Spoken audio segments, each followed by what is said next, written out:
শ্যামনগর উপজেলা প্রশাসনের উদ্যোগে আসন্ন দুর্গাপূজা 2025 সুষ্ঠু এবং শান্তিপূর্ণভাবে উদযাপন নিশ্চিত করতে মঙ্গলবার সকাল 10টায় উপজেলা পরিষদ সম্মেলন কক্ষে একটি প্রস্তুতি সভা অনুষ্ঠিত হয়েছে। বিস্তারিত দেখুন সাহেব রেজার প্রতিবেদনে। সভায় উপজেলা নির্বাহী অফিসার মোসাম্মদ রনি খাতুনের সভাপতিত্বে উপজেলার 70টি পূজা মণ্ডপে নিরাপত্তা এবং সুষ্ঠু উদযাপনের ব্যবস্থার পরিকল্পনা চূড়ান্ত করা হয়। সভায় উপস্থিত ছিলেন স্থানীয় প্রশাসন, পুলিশ, সেনাবাহিনী, স্বাস্থ্য কর্মকর্তা সহ বিভিন্ন সরকারি কর্মকর্তা এবং পূজা উদযাপন পরিষদের নেতৃবৃন্দ।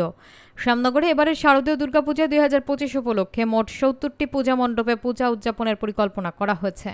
প্রতিটি মণ্ডপে নিরাপত্তা নিশ্চিত করতে পুলিশ, আনসার এবং স্বেচ্ছাসেবী বাহিনী মোতায়েন থাকবে। প্রশাসন জানিয়েছে, সিসিটিভি ক্যামেরা, মাইকিং এবং নিয়মিত টহলের মাধ্যমে পূজা মণ্ডপের শান্তিপূর্ণ পরিবেশ বজায় রাখা হবে। উপজেলা নির্বাহী অফিসার মোসাম্মদ রনি খাতুন জানিয়েছেন, দুর্গাপূজা চলাকালীন নিশ্চিদ্র নিরাপত্তা নিশ্চিত করা হবে এবং কোনো অপতৎপরতা রোধে প্রশাসন সর্বাত্মক সহযোগিতা প্রদান করবে। সভায় বক্তারা বিদ্যুৎ, পানি এবং যানবাহন চলাচল স্বাভাবিক রাখার পাশাপাশি অপ্রীতিকর পরিস্থিতি এড়িয়ে চলার উপর গুরুত্ব আরোপ করেছেন।